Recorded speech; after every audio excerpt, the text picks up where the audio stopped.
ছোঁয়া থাপ্পড় দিতে হাত এগিয়ে নিতেই শুভ্র ছোঁয়ার হাত ধরে ফেলে শক্ত করে। এতে ছোঁয়ার বিরক্তি লাগে খুব।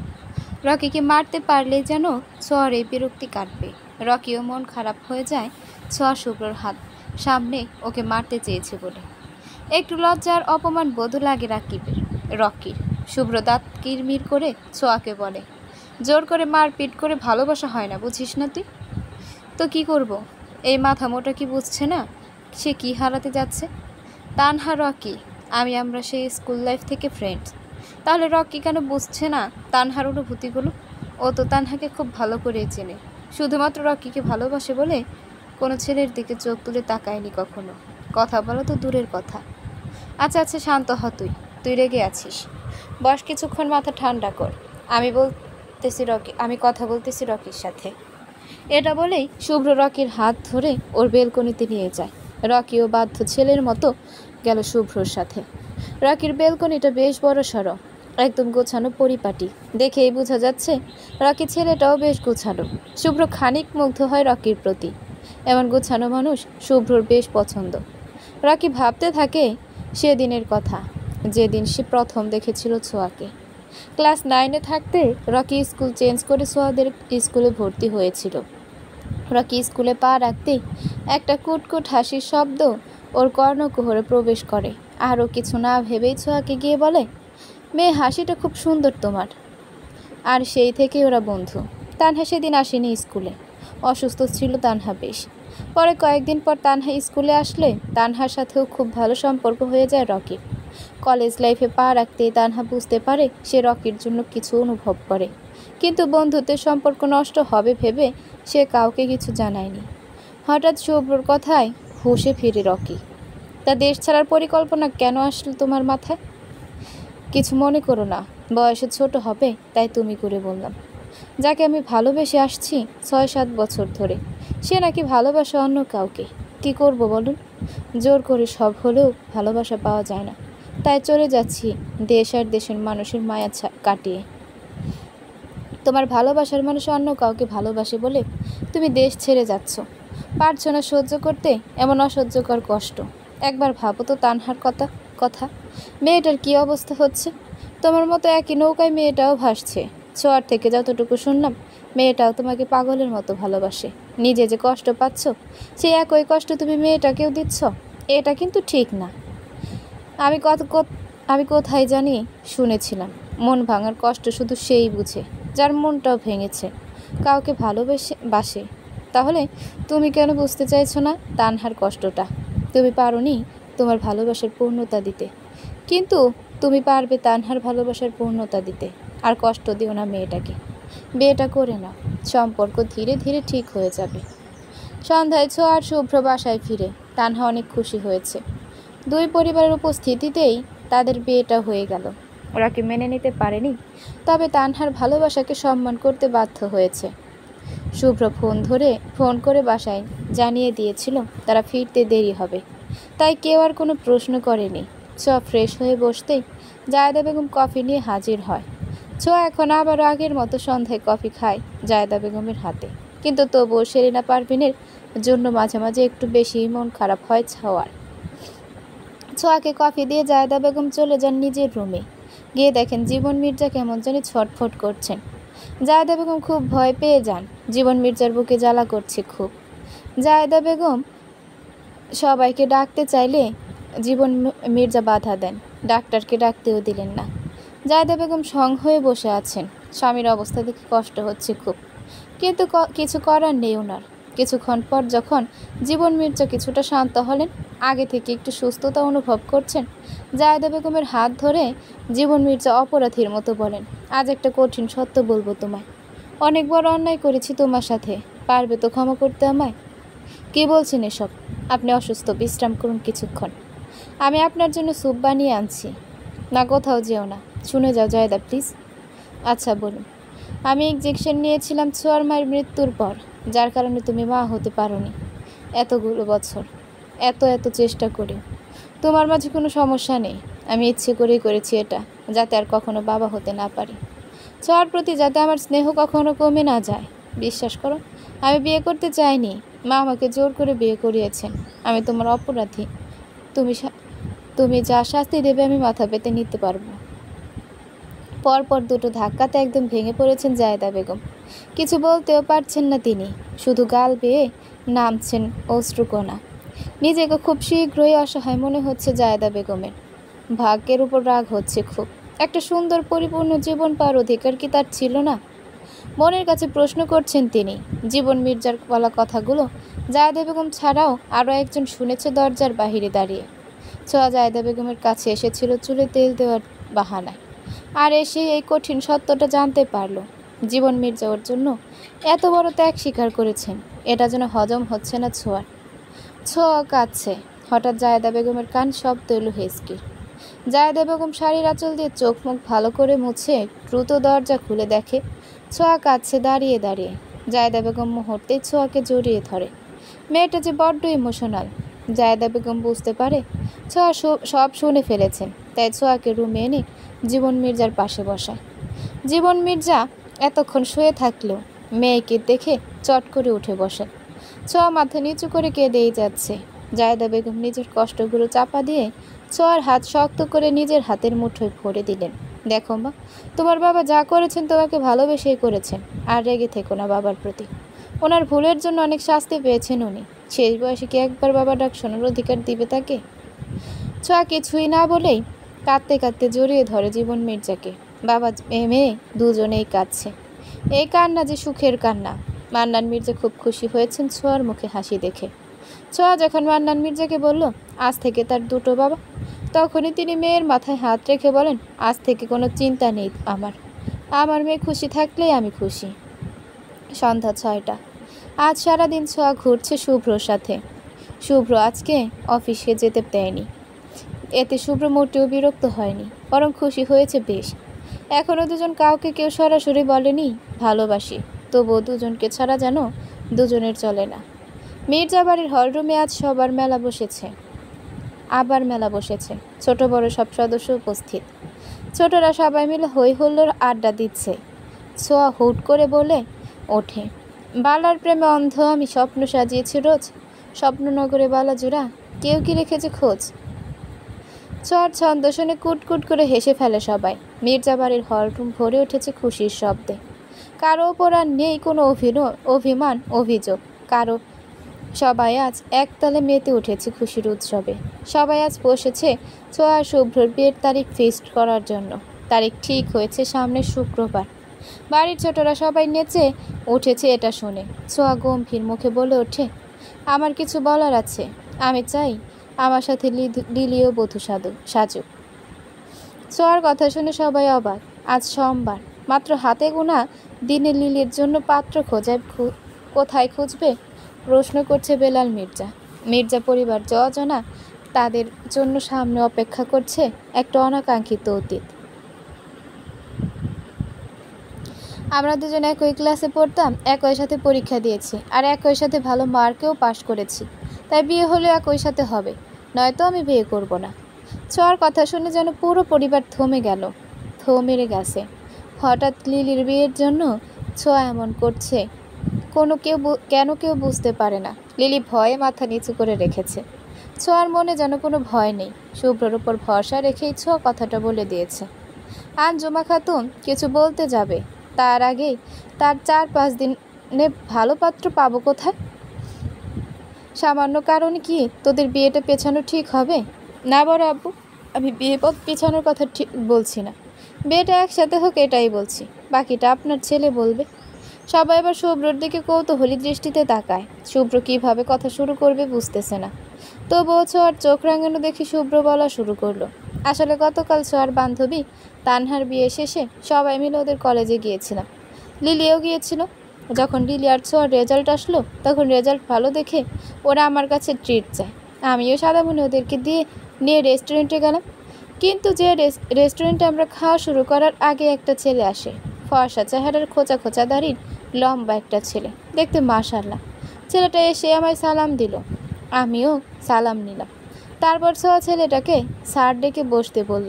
ছেলেটাও বসলো।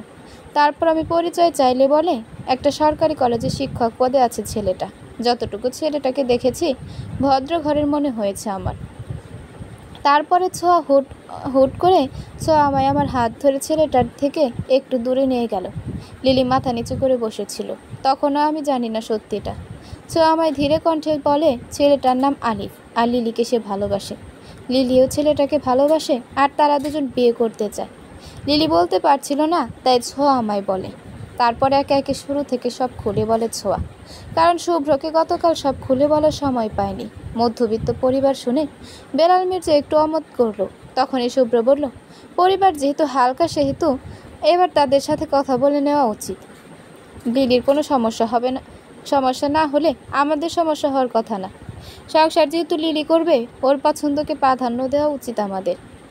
ছোঁয়া আঞ্জুমা খাতুনকে সুন্দর করে বুঝিয়ে রাজি করলেন। আঞ্জুমা খাতুন রাজি, মনে পুরো রাজি, মানে পুরো পরিবার রাজি। লিলিকে বলা হলো আলিফকে ওর পরিবার নিয়ে আগামীকাল সকালে আসার জন্য বলতে। রাত প্রায় 11টা ছুঁই ছুঁই। শীতের রাতে ছোঁয়া তেমন একটা জেগে থাকে না, কিন্তু আজ কেন জানি ছোঁয়ার ঘুম আসছে না। আয়নার সামনে বসে ছোঁয়া চুল আঁচড়াচ্ছে আর ভাবছে চুলগুলো কবে আগের মতো হবে, যদিও এখন একটু লম্বা হয়েছে। ছোঁয়া আনমনা হয়ে বসেছিল আয়নার দিকে তাকিয়ে। হঠাৎ পেছন থেকে শুভ্রর কণ্ঠ শুনে ছোঁয়া চমকে ওঠে। আমার ছেড়ে চুল নিয়ে বেশি চিন্তা করলে আবারও কেটে একদম ঘাড়ে তুলে দেব। তুমি কিভাবে আসলে? আমি তো দরজা লক করেছিলাম, আর দরজা এখনও লক করা আছে। কেন? সবসময় যেখান দিয়ে আসি সেখান দিয়ে আসছি সোনা, বেলকনি দিয়ে। তুমি এমন কেন গো? আমার শখের চুলগুলো এখন আর কোমরে নামে না। এত মন খারাপ করার কি আছে এতে? আমার হিংসা হতো কলেজে গেলে ছেলেরা তোর চুলের দিকে তাকিয়ে থাকতো, তাই এমনটা করেছিলাম। আমার মধুবালার সৌন্দর্য দেখার অধিকার শুধু আমারই আছে, আর কোনো দ্বিতীয় পুরুষের নেই। আমি যদি চুল কাটতে বাধ্য না করতাম তোকে, তাহলে তুই কখনো হিজাব করে বাহিরে বের হতি না, আর হিজাবে তোকে অনিন্দ সুন্দর লাগে। আমায় বললেই তো হতো, আমি হিজাব পরে যেতাম কলেজে, কিন্তু তুমি তো চুল কেটে দিলে। আর এত ন্যাকামি আন্নার কি আছে? তখন বলি কি তুই শুনতি আমার কথা? তখন তো আমাদের সম্পর্কটা টম অ্যান্ড জেরির মতো ছিল। আর এখন এখন কেমন সেটা এখনই দেখাবো, নাকি বিয়ের পরের জন্য জমা রাখবো? শুভ্র কিছুটা ছোঁয়ার দিকে এগিয়ে বলে কথাটা। ছোঁয়া একটু পিছিয়ে যায়। বেশ লজ্জা পাচ্ছে সে। লজ্জা পেলে যেন একদম লজ্জাবতী গাছের মতো নুইয়ে যায় ছোঁয়া, আর তা শুভ্রকে মুগ্ধ করে দেয় সবসময়। ছোঁয়া লজ্জা পাচ্ছে, আর শুভ্র এক ধ্যানে ছোঁয়ার লজ্জায় লাল হওয়া মুখশ্রীতে আটকে গিয়েছে। মুহূর্তটা ভীষণ সুন্দর লাগছে ছোঁয়ার কেমন জানি এক ধরনের অদ্ভুত অনুভূতি হচ্ছে শুভ্রর এভাবে তাকানোতে। হুট করে শুভ্র আবারও বলে ওঠে, লজ্জা পেলে তোকে এতটা সুন্দর লাগে যে ইচ্ছে করে আরেকটু লজ্জা দিতে। বিয়েটা কবে হবে মধুবালা? ধৈর্য যে হচ্ছে না আর। শূন্য বুক তোকে খুব করে ডাকে যে। বেলাল মির্জা আঞ্জুমা খাতুনের কাছে যায়। এত রাতে ছেলেকে নিজের রুমে দেখে মোটেও অবাক হয়নি আঞ্জুমা খাতুন। বেলাল মির্জার এই মুহূর্তে এই রুমে আসার কারণ যে তার অজানা নয়। আচ্ছা মা, আমরা ঠিক করেছি তো এমন মধ্যবিত্ত পরিবারে মেয়ের বিয়ে দিয়ে? আমার একটাই মেয়ে। চিন্তা হচ্ছে খুব। এমন বিলাসিতায় বড় হওয়া মেয়ে আমার মানিয়ে নিতে পারবে তো মধ্যবিত্ত পরিবারের জীবন?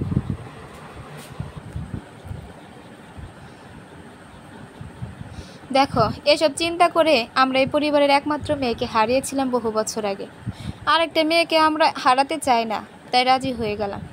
আর যেখানে মেয়ে নিজেই পছন্দ করেছে সব জেনে, সেখানে আমরা মেনে না নিলে হতে পারে বহু বছর আগে যেটা ঘটেছে সেটার পুনরাবৃত্তি আবারও।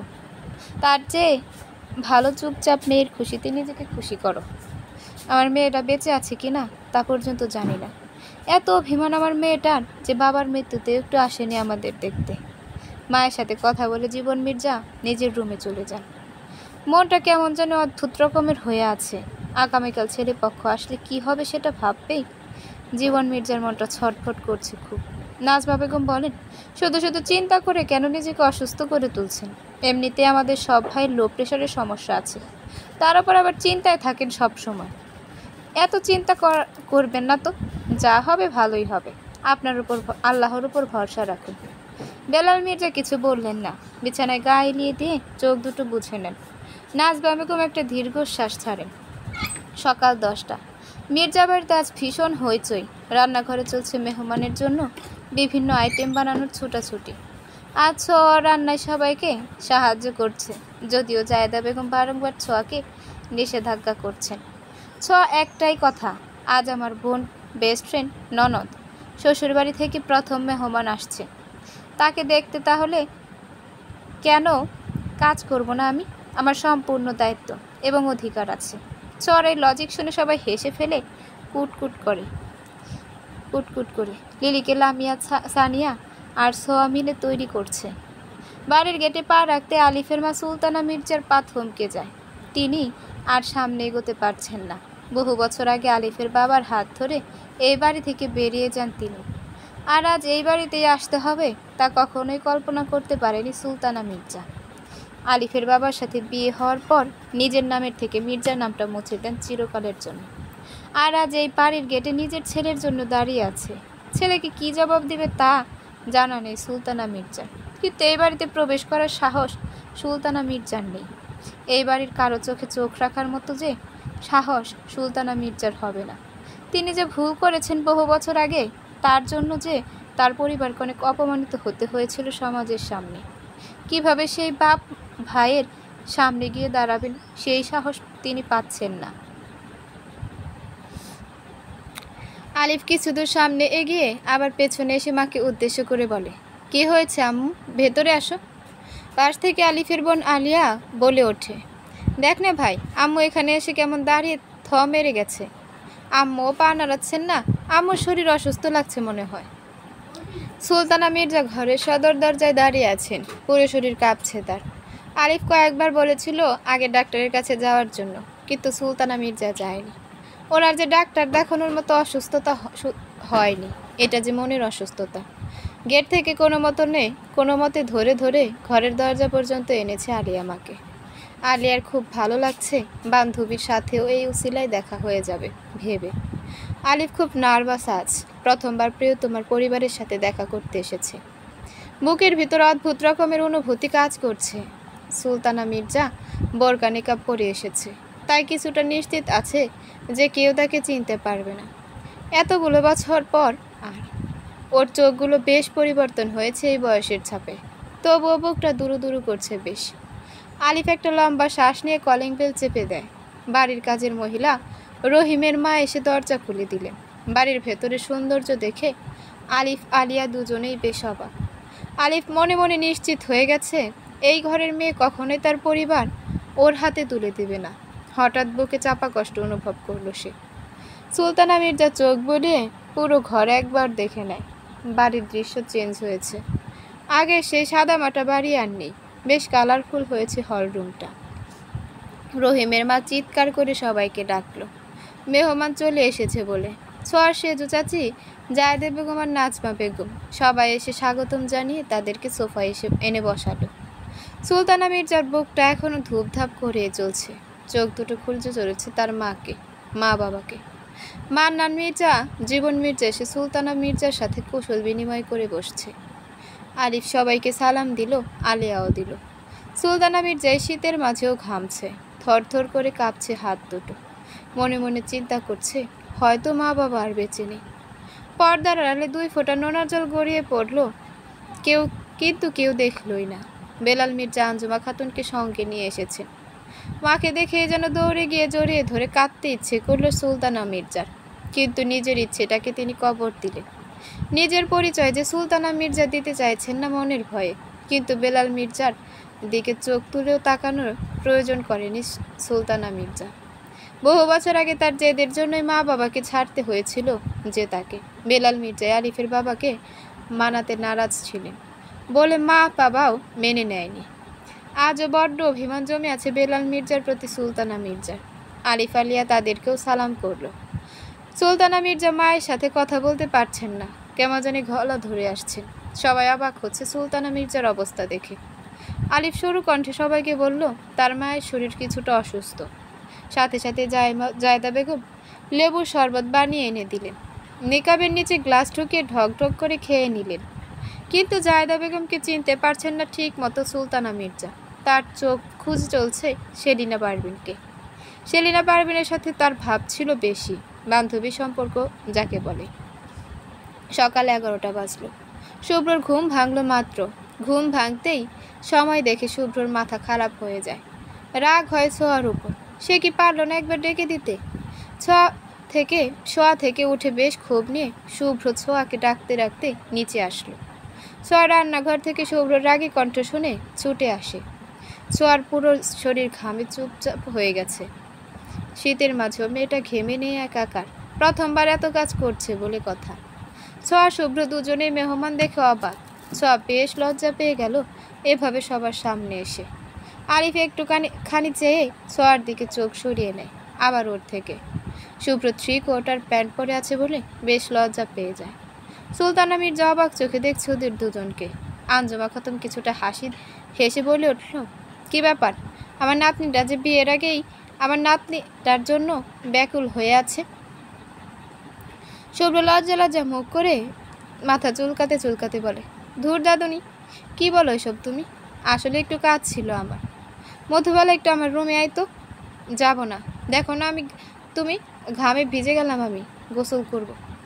আসবে কি না সেটা বল। সেটাই তো বললাম, যাব না আমি। দেখ বাড়াবাড়ি করিস না, ইম্পর্টেন্ট কাজ আছে আমার। তো তোমার কাজ তুমি করো, আমি কি করব সেখানে? শুভ্রার কোনো কথা না বাড়িয়ে ছোঁয়ার হাত ধরে টেনে নিয়ে যায় নিজের রুমে। আঞ্জুমা খাতুন হাসে। উপস্থিত সবাই মুচকি মুচকি হাসে। শুধু আলিফের ভালো লাগেনি ব্যাপারটা। শত হলেও সোয়া আলিফের প্রথম পছন্দ ছিল। আঞ্জুমা খাতুন একটু হেসে সুলতানা মির্জাকে বলেন, আসলে শুভ্র আমার বড় ছেলের ছেলে, আর ছোঁয়া আমার মেজো ছেলের মেয়ে। তাদেরও বিয়ে ঠিক হয়েছে, একে অপরকে ভালোবাসে খুব। আর আজ আপনারা এখানে আসতে পেরেছেন তাও ছোঁয়ার জন্য। ওর জেদ ছিল ওর আর লিলির বিয়ে একসাথেই হতে হবে। এসবের মধ্যে জীবন মির্জার মনটা খারাপ হয়ে যায় খুব। কিন্তু কেউ খেয়াল করেনি সেটা জায়দা বেগম ছাড়া। নিজের মেয়েকে সমাজের কাছে নিজের মেয়ে বলে পরিচয় দিতে না পারাটা যে কত কষ্টের তা জীবন মির্জা ছাড়া আর কেউ অনুভব করতে পারবে না হয়তো। আর তুমি কি পাগল হলে? সবার সামনে থেকে এভাবে টেনে আনলে কেন? কি ভাববে এখন লিলি শ্বশুরবাড়ির লোকজনেরা? কে কি ভাবলো তাতে আমার কিছু যায় আসে না। তুই আর নিচে যাবে না যতক্ষণ না ওরা চলে যায়। কেন কেন এমন কেন? আমি যাব, আমি শুনবো সবাই কি কথা বলে। দেখ মধুবালা, বাড়াবাড়ি করিস না। সমস্যা কি তোমার? ওই আলিফ নামের ছেলেটা তোর দিকে কেমন জানি নজরে তাকায়, আমার ভালো লাগে না। বোকা একটা। আলিফ স্যার লিলির হবু বর। শুধু শুধু সন্দেহ করো। যাও ফ্রেশ হয়ে আসো, আমি গোসল করব। চল একসাথে গোসল করবো আজকে। বলছি যে পাবনায় সিট খালি আছে শুনছিলাম, ভাবছি তোমার ওই সিটটা প্রয়োজন। তবে রে। শুভ্র এগিয়ে যেতে ছোঁয়া এক ছুটে পালায়। ছোঁয়াকে সিঁড়ি বেয়ে দৌড়ে দৌড়ে নামতে দেখে আঞ্জুমা খাতুন বলে, কিরে কি হয়েছে আমার নাতির মধুবালার? উফস দাদুনি, তোমার নাতির মাথা পুরো গেছে। পাবনায় সিট বুকিং করতে যাচ্ছি। নিজের রুমের দিকে ছুটতে ছুটতে বলে কথাটি ছোঁয়া। সবাই কুটকুট করে হেসে ওঠে। একটু পর লিলিকে এনে সবার সামনে বসানো হয়। শুভ্র এসে বসে। সুলতানা মির্জার বেশ পছন্দ হয় লিলিকে, কিন্তু বুক কাঁপনের জন্য সে কোনো কথাই বলতে পারছে না। তবুও দু একটা কথা তো বলতেই হচ্ছে। ছোঁয়া এসে শুভ্রর পাশে দাঁড়ায়। শুভ্র ছোঁয়ার কানে কানে বলে, তোকে তো কেউ দেখতে আসেনি, তবে কেন এভাবে সেজেগুজে হাজির হলি তুই? নাকি আমাকে পাগল করার ধান্দা? ভালোই বলছি, কিন্তু আমার সামনে এভাবে সেজেগুজে আসবি না, পুরোটা খেয়ে ফেলবো একদম। তুমিও না, সবার সামনে লজ্জা দাও শুধু। শুভ্র মুচকি হাসে ছোঁয়ার কথায়। এদিকে লিলি আর আলিফের বিয়ের সব কথাবার্তা ঠিক হয়ে গেল। সুলতানা মির্জা হঠাৎ বলে উঠলেন, আপনারা তো বড় লোক, অথচ আমার কিছুই নাই। আমরা মধ্যবিত্ত। আমার স্বামীর পেনশনের টাকা আর আমার ছেলের সামান্য ইনকামে আমাদের পরিবারটা চলে। বেলাল সাহেবের একমাত্র মেয়ের জন্ম হয়েছে সোনার চামচ মুখে দিয়ে। সে কি পারবে আমাদের মধ্যবিত্ত পরিবারের সাথে খাপ খাইয়ে চলতে? আর বেলাল সাহেবের কি কোনো সমস্যা নেই এতে নিচু পরিবারের সাথে তার মেয়ে সম্পর্ক করতে যাচ্ছে? সুলতানা মির্জার কথা শুনে সবাই অবাক। বেলাল মির্জা যেন মন থেকে রাজি নয় সেটা সবাই জানে। বেলাল মির্জা একটু গলা খাকারি দিয়ে বলে ওঠেন, না বেন, আমার কোনো সমস্যা নেই। আমার মেয়ের সুখটাই আমার কাছে সব। বহু বছর আগে নিজের বোনের সুখটা তো মেনে নিতে পারেননি, তবে আজ নিজের মেয়ের বেলায় এমন চমৎকার কিভাবে হলো? বোনের কি কোনো অধিকার ছিল না নিজের জীবনে সিদ্ধান্ত নেওয়ার, সুখে থাকার? অথচ নিজের মেয়ের প্রেমকে ঠিকই মেনে নিচ্ছেন মধ্যবিত্ত পরিবার যেন। বাহ বেলাল মির্জা বাহ। মুখে নেকাব তুলে কথাগুলো বলেন সুলতানা মির্জা। আঞ্জুমা খাতুম সহ পুরো পরিবার যেন বিস্ময়ের মধ্যে চলে গেছে। শুধু বাড়ির ছোটরা। আঞ্জুমা খাতুম একদম সরু কণ্ঠে বললেন, আমার ছোট রাজকন্যাটা। আঞ্জুমা খাতুম মেয়েকে জড়িয়ে ধরে বসে আছেন। মা মেয়ে দুজনেই কাঁদছেন বোবা কান্না। মেয়েকে পেয়ে আঞ্জুমা খাতুম যে মহা খুশি তা সবাই স্পষ্ট দেখতে পাচ্ছে। ধীরে ধীরে সবার সাথে ফ্রি হয়ে গেলেন সুলতানা মির্জা। শুধু বেলাল মির্জা ছাড়া আলিয়া আর আলিফাকেও সবাই খুব আদর স্নেহ করল। বাড়ির ছোটরা সবাই অবাক, যেন এক ঘোরের মধ্যে আছে তারা। লিলি, ছোঁয়া, শুভ্র হঠাৎ একসাথে বলে উঠল, আমাদের ফুপি আছেন, অথচ কেউ আমাদেরকে এই বিষয়ে বলা প্রয়োজন মনে করেনি কখনো। কেন? আঞ্জুমা খাতুম কিছু না ভেবেই বলে উঠলেন, সব তোর বাবার জন্য হয়েছে। তোর বাবা চায়নি এই ঘরে আমার মেয়ের নাম কেউ উচ্চারণ করুক, তাই। বড় ছেলে কিনা তোর বাবা এই ঘরের, তাই তোর বাবার কথাই তো চলে বেশি। তাহলে তো আমি এই বংশের একমাত্র বংশধর এই মুহূর্তে, তাহলে আমার কথাও সবার শোনা উচিত। আরে দাদু ভাই, তোর আবার কি কথা? যাকে চেয়েছিস তাকে তো দিয়েই দিলাম তোর হাতে। তোমরা তুলে না দিলেও আমার মধুবালাকে আমার থেকে কেউ আলাদা করতে পারতো না। এই মধুবালার জন্য কত কি করেছি তা তো শুধু আমিই জানি। যাই হোক, আমি বলতে চাচ্ছিলাম, এতগুলো বছর পর আমরা জানতে পেরেছি আমাদের একটা ফুপি আছেন, ফুপাতো ভাই বোন আছে। তাই আমি চাই আমার ফুপিরা আজ থেকে আমাদের সাথেই থাকবে। আমাদের পরিবার আবারও পূর্ণ হবে এই বাড়ির মেয়ের আগমনে। আমরা এক পরিবার হব। আমি চাই আমার এই সিদ্ধান্তটাকে সম্মান করুক সবাই। শেষের কথাটা শুভ্র নিজের বাবা মায়ের দিকে তাকিয়েই বলে, যে আমার সাথে কথা বলা তো দূর, আমার দিকে একবারও তাকানো প্রয়োজন মনে করেনি। তার ছেলের সাথে আমি আমার মেয়ের বিয়ে দিব না কখনো। কথা বলে বেলাল মির্জা নিজের রুমের দিকে পা বাড়াতেই শুভ্র বলে ওঠে, আপনার মেয়ের বড় ভাই এখনো জীবিত আছে। আমিও দেখব আমার বোনের বিয়ে কেউ কীভাবে আটকায়। বেলাল মির্জা একটা দীর্ঘশ্বাস ছেড়ে নিজের রুমে চলে গেলেন। সুলতানা মির্জা হালকা মুচকি হাসলেন। তারপর মাকে জিজ্ঞেস করেন বাবার কথা। তখনই আঞ্জুমা খাতুম কাঁদতে কাঁদতে স্বামীর মৃত্যুর সংবাদ দেন মেয়েকে। সুলতানা মির্জার কান্না দেখে আলিয়া আর আলিফও ভেঙে পড়েন খুব। সোয়া গিয়ে আলিয়াকে জড়িয়ে ধরে। আলিয়া মুচকি হাসে। আলিফ ভীষণ খুশি, কারণ ছোট থেকে কোনো আত্মীয় স্বজন তারা দেখেনি চোখে। আলিফের বাবা ছিলেন একজন এতিম, আর সুলতানা মির্জার সবাই থেকেও ছিল না। আলিয়া এতদিন মনে করত সুলতানা মির্জাও এতিম, কিন্তু আজ ওদের ভাবনাটা ভুল প্রমাণিত হয়েছে। আলিফের চোখে খুশির জল চিকচিক করছে। সুলতানা মির্জাকে আজকের আগে প্রাণ খুলে কাঁদতে বা হাসতে সে দেখেনি তার বয়সে। দুপুরে খাওয়ার সময় হয়ে এসেছে, সবাই খেতে বসেছে। খাওয়া শুরু করার আগে সুলতানা মির্জা বেলাল মির্জার রুমে গিয়ে ভাইয়ের সাথে সব রাগ অভিমান মিটিয়ে এসেছেন, আর সাথে খেতে বসেছেন। আঞ্জুমা খাতুন মনে মনে বলেন, আজ আমার মৃত্যু হলেও আর কোনো আফসোস থাকবে না আমার। খেতে খেতেই সুলতানা মির্জা বলেন, মা, আজ আমার খুব ইচ্ছে করছে সেলিনা ভাবির হাতের পায়েস খেতে। ওনার মতো পায়েসে পৃথিবীতে আর কেউই বানাতে পারেন না। কিন্তু সেলিনা ভাবি কোথায়? বেড়াতে গেছেন নাকি? কোথাও না গেছেন কোথাও দরকারে? দেখছি না যে ওনাকে। সুলতানা মির্জার কথা শেষ হতে না হতেই ছোঁয়া বসে থেকে উঠে নিজের রুমে ছুটে যায়। সুলতানা মির্জা বুঝতে পারেন না বিষয়টা। জায়দা বেগম ছোঁয়ার পিছু যেতে চাইলে শুভ্র ওনাকে আটকিয়ে নিয়ে যায়। শুভ্র যাওয়ার পর বেলাল মির্জা সব খুলে বলেন সুলতানা মির্জাকে। মান্নান মির্জা মাথা নিচু করে বসে আছেন। ওনার চোখেও যে জল তাই স্পষ্ট বোঝা যাচ্ছে। সোহা আর সানিয়া নিজের রুমে বসে আড্ডা দিচ্ছে। তারা আগেই খেয়ে নিয়েছিল। নয়তো সোহাকে সামলাতে লাগতো আরেকজন। সুলতানা মির্জা কিছু বলছে না। ওনার চোখ বেয়ে আপনা আপনি জল গড়িয়ে পড়ছে। আলিফের বাবার সাথে সুলতানা মির্জার সম্পর্কের কথা বাসায় কেউ জানতো না, শুধুমাত্র সেলিনা পারভিন ছাড়া। সেলিনা পারভিন সবাইকে অনেক বোঝানোর চেষ্টা করেছিলেন, কিন্তু বেলাল মির্জাকে কেউ বোঝাতে পারেনি সেদিন। সুলতানা মির্জার চোখে ভাসছে যেদিন তিনি ঘর ছেড়ে চলে যাচ্ছিলেন, সেদিনও সেলিনা পারভিন ওনাকে এগিয়ে দিয়েছিলেন। আজ পর্যন্ত কেউ এই কথা জানে না সুলতানা মির্জা ছাড়া। এমন মানুষকে এভাবে হারিয়ে ফেলবেন জীবন থেকে, তা বিশ্বাস হচ্ছে না সুলতানা মির্জা। এই মধুবালা, থাম না এবার, আর কত কাঁদবি? দেখ, এবার কিন্তু রেগে যাচ্ছি আমি। তুই কি শুনবি না আমার কথা? তোর চোখে জল সহ্য হয় না আমার, জানিস না তুই? প্লিজ শুভ্র ভাই, একটু একা থাকতে দাও কিছু সময় আমায়। আবার ভাই বললি তুই আমায়? এবার আর ছাড়বো না তোকে, কাঁচা চিবিয়ে খাবো। আমি কি আমার আব্বুদের বলে বিয়ে ভেঙে দেব? আমার কিন্তু এখন দুটো আব্বু আছে। হেঁচকি তুলে নাক টানতে টানতে কথা বলে ছোঁয়া। শুভ্র হেসে ফেলে, তারপর বলে, ওলে আমার বাবু সোনা ড্রামা কুইন, চল ছাদে যাব এই ভর দুপুরে। চল। ছোঁয়া বসা থেকে উঠে না।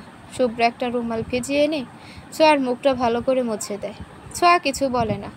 ছোঁয়া আরেকবার বলল ছাদে যাওয়ার কথা, কিন্তু ছোঁয়া শুনল না। হঠাৎ করে খুব মন খারাপ হয়ে যায় ছোঁয়ার। সেলিনা পারভিনকে মনে মনে ভীষণ পড়ে। শুভ্র আর কিছু না বলে ছোঁয়ার কোলে মাথা রেখে শুয়ে পড়ে। ছোঁয়া খাটে ছোঁয়া হয়ে বসেছিল। শুভ্র ছোঁয়ার কোলে মাথা রাখতেই ছোঁয়া ওর চুলে বিলি কাটতে থাকে। এভাবে অনেকক্ষণ থাকার পর দুজনেই ঘুমে তলিয়ে যায়। সুলতানা মির্জা আর বাড়ির বড়রা সবাই এসে দেখে শুভ্র ছোঁয়ার কোলে মাথা রেখেই ঘুম, আর ছোঁয়া হয়ে বসে ঘুমিয়ে রয়েছে। তাই সবাই বেরিয়ে যায়। শুভ্র যে ছোঁয়াকে সামলাতে পেরেছে, এটাই অনেক সবার জন্য। ঘুরিয়ে পেঁচিয়ে তুমি আমার মামাতো বউ হলে, তবে এবার তো আর স্যার ডাকা চলবে না ম্যাডাম। জানে স্যার, আমার যেন বিশ্বাসই হচ্ছে না এভাবে সব ঠিকঠাক হয়ে যাবে, আর আপনার মা আমার ফুপি হবে সেটা যেন ঘোরের মধ্যে যাচ্ছে। আবারও স্যার বললে, কিন্তু রেগে যাচ্ছেন কেন? ভালোই লাগে স্যার ডাকতে। আমাদের বিয়ের 3 বছর পর যদি আমাদের একটা ফুটফুটে কিউট বেবি হয়, তার নাম ধরে অমুকের আব্বু তমুকের আব্বু ডাকবো, কেমন? আলিফ কুটকুট করে হেসে ফেলে লিলির কথায়। হাসতে হাসতে আলিফ বলে, 3 বছর কেন? অমুকের আব্বুর তমুকের আব্বুর ডাক শোনার জন্য এত বছর অপেক্ষা করতে পারবো না ম্যাডাম। আমাদের পরিবারে 1 বছরের মধ্যে আমরা বেবি পৃথিবীর আলো দেখে নি বললেই হলো নাকি? আচ্ছা, আমাদের বিয়ের আর মাত্র আছে 3 দিন, কিন্তু আমার মনে হচ্ছে বিয়ে এই 3 দিন আমার জন্য 3 বছরের সমান। ভালোবাসা এমন কেন বলেন তো? জানি না, আমি শুধু জানি ভালোবাসি ভীষণ। ছোঁয়ার ঘুম ভাঙে সন্ধ্যায়। ঘুম থেকে জেগে ছোঁয়া নিজেকে বিছানায় শোয়া আবিষ্কার করলো, অথচ ছোঁয়ার মনে আসে সে আজ শোয়া হয়ে ঘুমিয়েছে। চারদিকে তাকিয়ে দেখে শুভ্র কোথাও নেই। বেলকনির দিকে চোখ যেতেই দেখে বাহিরে অন্ধকার হয়ে এসেছে। চট করে দ্রুত উঠে বসে ছোঁয়া। তারপর ফ্রেশ হয়ে এসে ছোঁয়া হলরুমের দিকে পা বাড়ায়। পুরো ঘর সাজানোর কাজ শুরু হয়ে গিয়েছে দেখে ছোঁয়া অবাক। শুভ্র এক পাশে বসে হিসেব করছে। ছোঁয়া রান্নাঘরের দিকে পা দিতেই জায়দা বেগম এসে ওর হাতে কফির মগ দিয়ে বলেন, সকাল থেকে অনেক কাজ হয়ে গিয়েছে, এখন আর রান্নাঘরের কাছেও যেন না দেখি। 2 দিন পর বিয়ে, ত্বকের যত্ন নেই। ছোঁয়া মুচকি হাসে। জায়দা বেগম এখন ছোঁয়াকে তুই করে বলেন, আগে তুমি বলতো। ছোঁয়ার বেশ ভালো লাগে। জায়দা বেগমের সাথে সেলিনা পারভিনকে খুঁজে পায় ছোঁয়া। ছোঁয়া কফিতে চুমুক দিতে দিতে শুভ্রর পাশে গিয়ে দাঁড়ায়। শুভ্র ছোঁয়ার উপস্থিতি টের পেয়ে হালকা কেশে বলে ওঠে, তাহলে অবশেষে ম্যাডামের ঘুম ভাঙলো? তা নিজে খাচ্ছ, আর আমারটা কই কফি? মা, তুমি কিছু খাওনি বুঝি এত সময়? একটু আগেই ঘুম ভাঙলো, আর উঠে আসতে কাজে লাগিয়ে দিল। আচ্ছা, এই নাও আমারটা খাও কফি, আমি কিছু নাস্তার ব্যবস্থা করছি। ছোঁয়া শুভ্রর হাতে কফি দিয়ে যেতে নিতেই শুভ্র ছোঁয়ার হাত টেনে ধরে কানে কানে ফিসফিস করে, খিদে যে লেগেছে অন্য কিছুর মধুবালা। তুই কেন বুঝেও না বুঝার মতো হয়ে থাকিস? বুকটা জুড়ে যে ভীষণ পিপাসা। হাত ভর্তি চুড়ি নিয়ে খেলছে ছোঁয়া। আজ ছোঁয়ার এত খুশি লাগছে যে সে কি করবে না করবে বুঝতেই পারছে না। সারা রুমে পায়চারি করছে আর চুরির শব্দ করছে। অপেক্ষা করছে বালাজোড়া কবে হাতে পাবে। আর যে তর্স হয়েছে না। বধূ সেজে নিজের রুমে বসে আছে ছোঁয়া আর লিলিকে সাজানোর জন্য পার্লার থেকে লোক আনা হয়েছে। ছোঁয়াকে সাজানো শেষ, লিলিকে সাজানো হচ্ছে এখন। ছোঁয়া যেন রুমে বসে থাকতে থাকতে বিরক্ত, তাই সে বারবার বাহিরে চলে যেতে চায়, কিন্তু সানিয়া লামিয়া সোহা মিলে ওকে আটকায়। শুভ্রর চেয়ে বালাজোড়ার অপেক্ষা তীব্র ছোঁয়ার। একটা লাল খয়েরি লেহেঙ্গা পরে বধূ সেজেছে ছোঁয়া। মেকআপ দিয়ে কপালের ব্রণের দাগ ঠেকে দেওয়া হয়েছে। আয়নাতে নিজে দেখেই চমকে যায় ছোঁয়া। শ্যামবর্ণ চেহারাটা মধুর মতো সাদা লাগছে ছোঁয়ার কাছে। সাজটা সুন্দর হলেও ছোঁয়ার করে কেন জানি ভালো লাগছে না। ব্রণের জন্যই ছোঁয়াকে একটু বেশি মায়াবী লাগে। সোহা তো মুখের ওপর বলেই দিল, আকাশে ভেসে থাকা শুভ্র মেঘের মতো আনন্দ লাগছে ছোঁয়াকে আজ। সানিয়ার একটু মন খারাপ, তবে লামিয়া আবারও বুঝিয়ে দিয়েছে। তবুও মনটা জুড়ে কেমন জানি অদ্ভুত কষ্ট হচ্ছে সানিয়ার। সানিয়া টিনেজার, এই বয়সে এসব স্বাভাবিক, তাই লামিয়া তেমন একটা সিরিয়াস নেয়নি ব্যাপারটা। আলিয়াকে পেয়ে লামিয়া খুব খুশি, কারণ এই বাড়িতে সবার জোড়া আছে কিন্তু লামিয়ার ছিল না। কিন্তু এখন লামিয়ার জোড়া হয়ে এসেছে আলিয়া, তাই তারা দুজনই বেশ খুশি। সোয়ার বয়সী লিলি আর সানিয়ার বয়সী সোহা, তাই লিলি এতদিন একটু মন খারাপ করে থাকতো। লামিয়া তো আলিয়াকে নিজের রুমের শেয়ারও দিয়ে দিয়েছে। আলিফ আপাতত গেস্ট রুমে আছে, বিয়ের পর লিলির রুমে থাকবে এমনই সিদ্ধান্ত নেওয়া হয়েছে।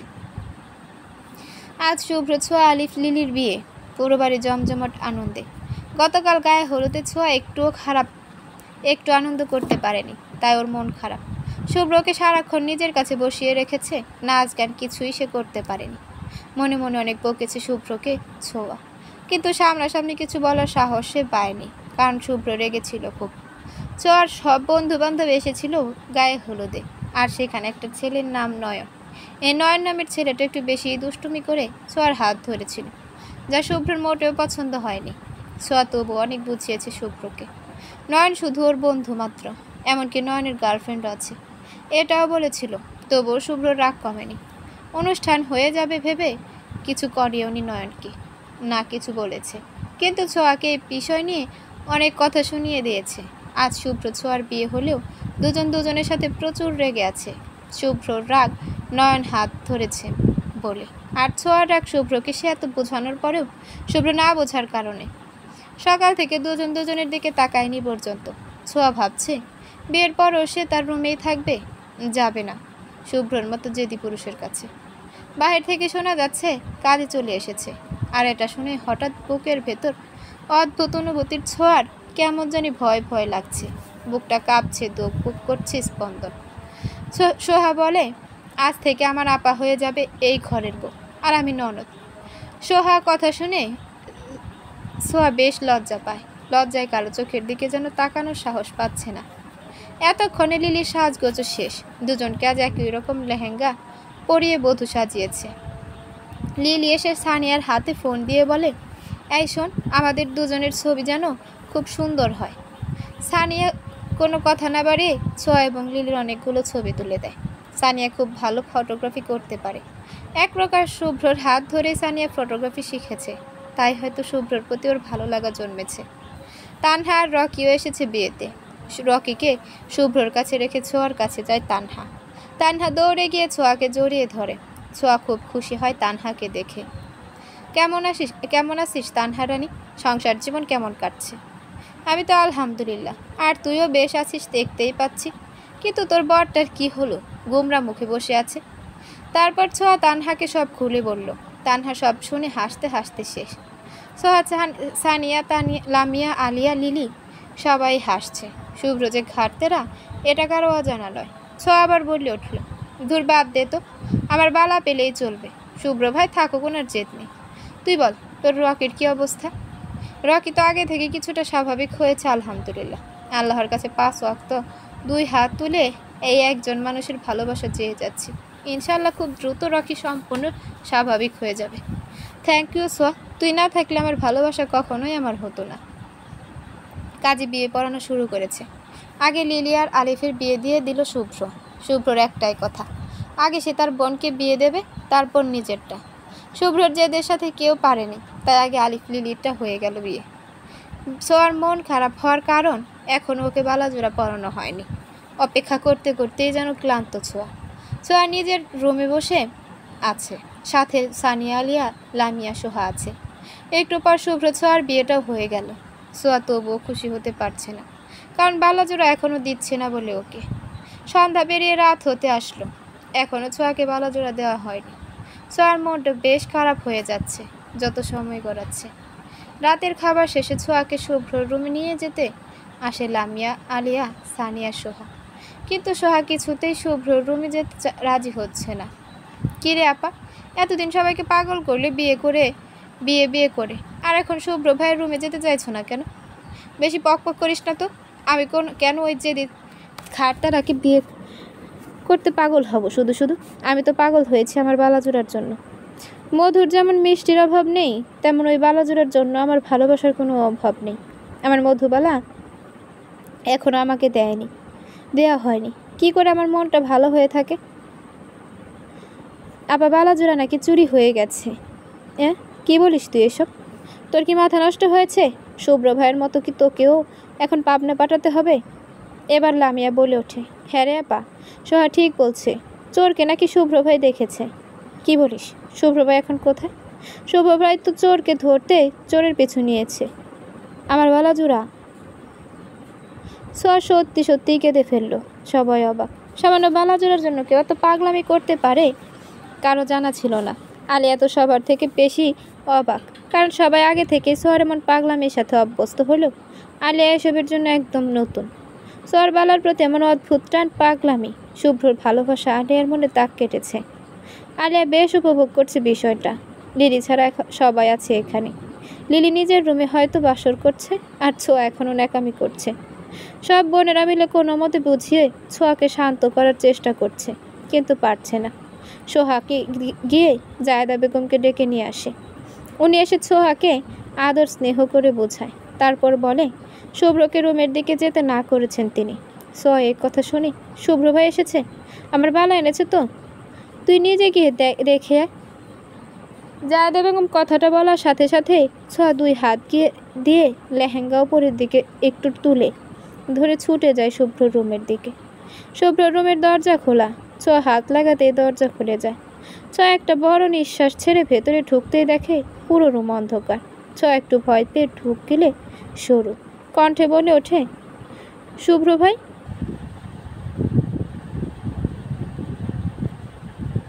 ছোঁয়া একটু ভয় পেয়ে ঢুক গেলে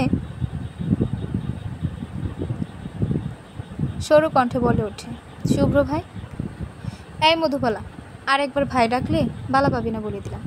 তোর বালা এখন আমার কাছে বন্দি। বালা পেতে হলে ভাই ডাকা ছাড়তে হবে কথাতে। শুভ্র কথাটা বলতেই বাতি জ্বলে ওঠে রুমের। ছোঁয়া ঘরের সাজসজ্জা দেখে বিস্মিত। পুরো ঘর কাঁচা ফুল দিয়ে সাজানো হয়েছে, তাও ছোঁয়ার পছন্দের ফুল কাঠগোলাপ দিয়ে। বিছানায় লাভ আকৃতি করে হলুদ কাঠগোলাপ দিয়ে, মাঝখানে লাল গোলাপের পাপড়ি দিয়ে সাজানো হয়েছে। পুরো রুমে ছোট ছোট রঙিন লাইট জ্বালানো হয়েছে।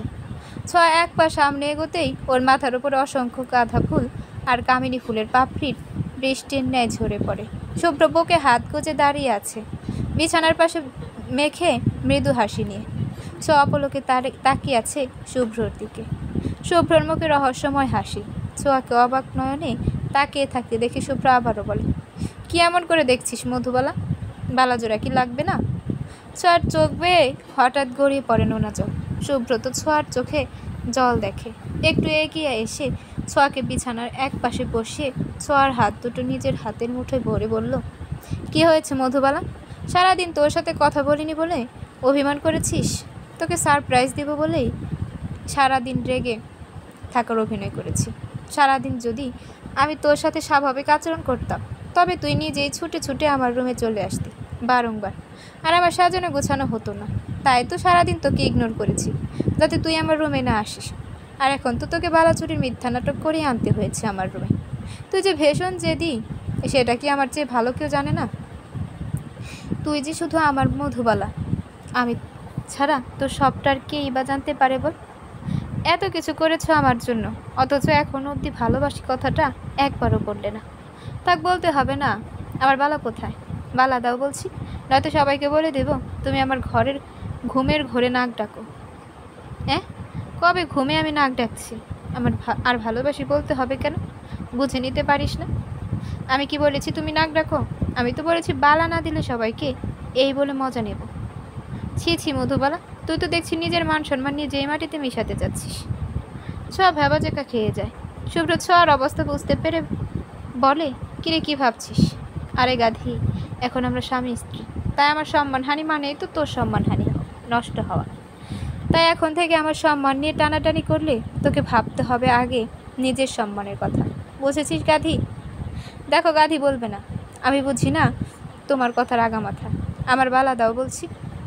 ইস, বুঝে না কথার আগামাতা। অনার্স পাশ করা একটা মেয়েকে এত ন্যাকামিতে মানায় না। শোন, এখন স্কুলের মেয়েরাও তোর থেকে ভালো এসে বোঝে। বাদ দে, আগে প্রমিস করো আজকের পর আর ভাই ভাই ডাকবি না, তবেই বালা পাবি, নয়তো জীবনে আর বালা চোখে দেখবি না। আচ্ছা আচ্ছা, কথা দিচ্ছি। আর এই জীবনে বেঁচে থাকতে কখনো বলবো না শুভ্র ভাই। এবার দাও না আমাকে বালাচোরা, আর যে তর্স হয়েছে না। শুভ্র ছোঁয়ার হাত থেকে আলতো করে বালা ছোঁয়ার ছোঁয়া এক এক করে সব চুড়ি খুলে নেয়। ছোঁয়া কিছু বলে না, শুধু দেখে শুভ্র কি করতে চায়। চুড়ি সব খোলা হলে শুভ্র একটা ড্রয়ার থেকে বালা দুটি নিয়ে ছোঁয়ার হাতে পরিয়ে দেয়। ছোঁয়া পলক কিছুক্ষণ তাকিয়ে থাকে নিজের হাতে জড়িয়ে থাকা বালা জোড়ার দিকে, তারপর নাক টেনে কান্না জুড়ে দেয়। এটা যে খুশির কান্না শুভ্র ঠিক বুঝতে পেরেছে। ছোঁয়া কিছু না ভেবেই হঠাৎ ঝাঁপিয়ে পড়ে শুভ্রর বুকে। শুভ্র একটা মুচকি হাসি দিয়ে নিজের সাথে আরো শক্ত করে জড়িয়ে নেয় ছোঁয়াকে। শুভ্র আস্তে করে বলে, এই মধুবালা, কাঁদছিস কেন? তোর চোখে সুখের অশ্রু আমার কাছে অসহ্য লাগে যে। ভীষণ ভালোবাসি তোকে মধুবালা, তুই আমার প্রথম স্বপ্ন। দোষের কারণ মধুবালা, তাই তো তোর প্রতি না চাইতেও দুর্বল হয়ে পড়ি। তুই আমার প্রথম অনুভূতি, আমার প্রথম হৃদয়ে ফোটা সদ্য ফুল। ছোঁয়া কিছু বলে না, শুধু নাক টেনে টেনে কান্না করে। শুভ্র একটু হেসে আবারও বলে, এই শীতে আমার শেরওয়ানি ভিজিয়ে দিচ্ছিস কেন নেকা কান্না করতে করতে? শীত লাগে তো, চুপ করবে তুমি? এটা বলে ছোঁয়া চুপ হয়ে আবারও শুভ্রর বুকে উষ্ণতা অনুভব করতে ব্যস্ত হয়ে যায়। এভাবে কেটে গেল অনেক সময়। রাত প্রায় 2:30 ছুঁই। ছোঁয়া শুভ্রর বুক থেকে মাথা তুলে বলে, চলো না একটু ছাদে যাই, আজ পূর্ণিমা, চাঁদটা অনেক সুন্দর। শুভ্র একটা মিষ্টি হাসি দিয়ে ছোঁয়াকে কোলে তুলে নেয়। শুভ্রর ইচ্ছে ছিল বাসরাতে ছাদে বইয়ের কোলে মাথা রেখে চাঁদ দেখার। ছোঁয়া জানতে তা পূরণ করার সুযোগ দিচ্ছে, তাই শুভ্র আর দেরি না করে ছোঁয়াকে কোলে নিয়ে হাঁটা শুরু করে দেয় ছাদের দিকে। তোকে মধুবালা ডাকি কেন ডাকি আমি, তুই জানিস? তোমার শুভ্রর চুলে বিলি কাটতে কাটতে বলে। ওহ, তুমি বলো। মধু তো মিষ্টি, খুব মিষ্টি, কিন্তু আমার কাছে মধুর চেয়েও দামি তোর মুখের এই মিষ্টি হাসি। আর তুই পাগল খানদানি বালার জন্য, তাই তোকে মধু বালা ডাকতে ভীষণ ভালো লাগে আমার। আমি আমার বয়সন্ধিকালেই বুঝতে পেরেছি তোর প্রতি আমি দুর্বল ভীষণ, কিন্তু কখনো কাউকে বুঝতে দেইনি আমি কিছু, জানিস? খুব কষ্ট হতো নিজের অনুভূতিগুলো লুকাতে, তবুও লুকিয়ে রেখেছিলাম এতগুলো বছর। তুই বালার জন্য বারবার আমাকে বিয়ের প্রস্তাব দিয়েছিস, তবুও আমি নিজের অনুভূতিগুলোকে কন্ট্রোল করে রেখেছিলাম তোর পড়ালেখার জন্য। আমি চেয়েছি তুই শুধু বালা নয়, আমার জন্য কিছু অনুভব কর, কিন্তু না, তুই সবসময় আমার থেকে বালাকে বেশি গুরুত্ব দিয়েছিস। তাই রাগ হতো আমার খুব। যেদিন লিলি আমায় বলেছিল তুই আমাকে ভালোবাসিস, সেদিন আমি কতটা খুশি হয়েছিলাম তোকে বোঝাতে পারবো না রে মধুবালা। তোর চোখের নেশায় 100 বছর আমি মাতাল হয়ে থাকতে চাই মধু। তোর চোখ দুটো মদ্যপানের চেয়েও বেশি নেশালো, আর এই নেশার ছোপ নিয়ে আমি বাঁচতে চাই অনন্তকাল তোকে বুকে রেখে। থাকবি তো আমার বুকে লুকিয়ে, দেহে প্রাণ থাকা অবধি? ছোঁয়া মাথা দলিয়ে হ্যাঁ বলে। শুভ্র কুটকুট করে হেসে বলে ওঠে, এই চাঁদ দেখ, তোর পূর্ণিমার আলোর চেয়েও বেশি স্নিগ্ধ আমার মধুবালা। আমার ভালোবাসা